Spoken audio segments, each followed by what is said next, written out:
नमस्कार।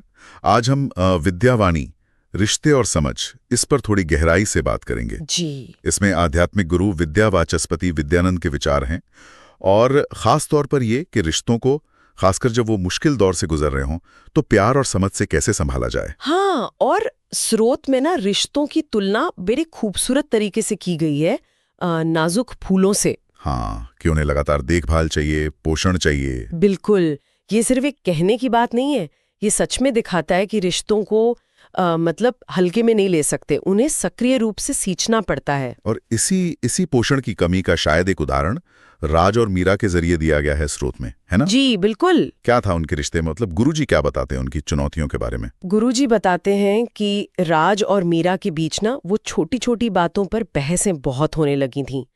संवाद ठीक से हो नहीं पा रहा था, गलतफहमियां बढ़ रही थीं। तो उससे रिश्ते में कड़वाहट आ गई, दूरी सी बन गई। ऐसा नहीं कि प्यार नहीं था, पर वो रोज की जो नोक-झोंक होती है ना, उसने उसे कहीं ढक सा दिया था। ये तो बहुत आम सी बात लगती है, कई रिश्तों में ऐसा होता है।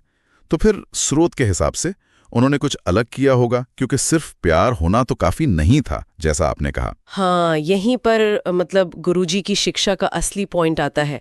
उन्होंने सचेत प्रयास करने का फैसला किया। सचेत प्रयास? हाँ, ये कोई जादू नहीं था, बस एक इरादा था कि अपने बर्ताव पर, अपनी प्रतिक्रियाओं पर ध्यान देंगे।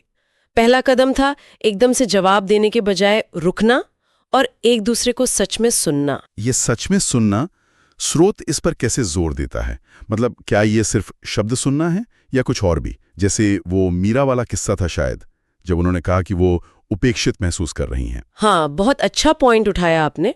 स्रोत यही बताता है कि ये सिर्फ शब्द सुनना नहीं है, उन शब्दों के पीछे जो एहसास हैं, जो जरूरतें हैं, उनको समझना है। अच्छा। तो जब मीरा ने ये कहा तो राज ने मतलब अपनी सफाई देने या बहस करने के बजाय शायद पहली बार सच में ये समझने की कोशिश की कि मीरा क्यों ऐसा महसूस कर रही है। तो ये एक तरह से सहानुभूति की तरफ पहला कदम हुआ। बिल्कुल। और राज को क्या एहसास हुआ फिर? उसे लगा कि हाँ, उसके काम के घंटे ज्यादा हैं और शायद अनजाने में ही सही, पर मीरा को अकेलापन महसूस हो रहा है। ये उसकी गलती नहीं थी, पर हाँ, इसका असर तो रिश्ते पे पड़ रहा था। तो स्रोत बताता है कि इस एहसास के बाद उसने सिर्फ सॉरी नहीं बोला, बल्कि मीरा के लिए जानबूझकर वक्त निकालने का एक पक्का वादा किया। यही है वो सक्रिय समझ। और मीरा की तरफ से क्या ये सब एक तरफा था? नहीं, यही तो खास बात है। स्रोत कहता है कि मीरा ने भी राज के इस कदम को देखा, उसकी ईमानदारी को समझा, उसने भी कोशिश की राज के काम के प्रेशर को समझने की, उसके परिवार के लिए जो वो कर रहा है उसे देखने की। गुरुजी शायद इसी को कहते हैं वो पारस्परिक सम्मान का सुरक्षित घेरा, जहां दोनों लोग बिना डरे अपनी बात कह सके और ये महसूस कर सके कि हाँ, मुझे सुना जा रहा है, समझा जा रहा है। ये सुरक्षित घेरा बनाने के लिए और क्या जरूरी है? क्या सिर्फ सुनना समझना काफी है? सुनने और समझने के साथ साथ एक और बहुत जरूरी बात, हाँ। स्रोत बताता है अपनी कमजोरियों को मानने की हिम्मत। अच्छा। हाँ, गुरुजी के अनुसार ये मानना कि हाँ, यहाँ मुझसे गलती हुई या मैं यहाँ पर ठीक से नहीं कर पाया या कर पाई, ये रिश्ते में एक ईमानदारी लाता है, गहराई लाता है। राज और मीरा दोनों ने ही अपनी अपनी भूमिका को समझा, अपनी कमियों को माना। तो मतलब सार ये निकला कि प्यार तो ठीक है, अपनी जगह है, लेकिन रिश्ते को चलाने के लिए धैर्य चाहिए, गहरी सहानुभूति, आपसी सम्मान और अपनी गलतियों को मानने का साहस भी। ये सब सीखना पड़ता है, विकसित करना पड़ता है। बिल्कुल सही। और ये भी समझना कि हर इंसान अलग है, उसकी ज़रूरतें अलग हैं, उसकी सीमाएं अलग हैं, उनका सम्मान करना करुणा के साथ। गुरुजी से सिर्फ प्यार नहीं, बल्कि प्यार के साथ समझ को सक्रिय रूप से विकसित करना कहते हैं। और जैसे जैसे राज और मीरा ने ये किया, उनके बीच का तनाव कम हुआ। हाँ बिल्कुल, और रिश्ता मजबूत हुआ।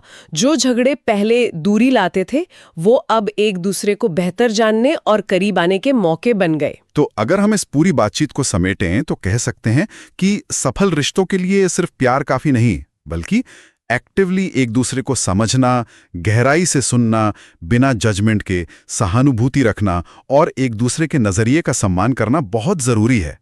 जी।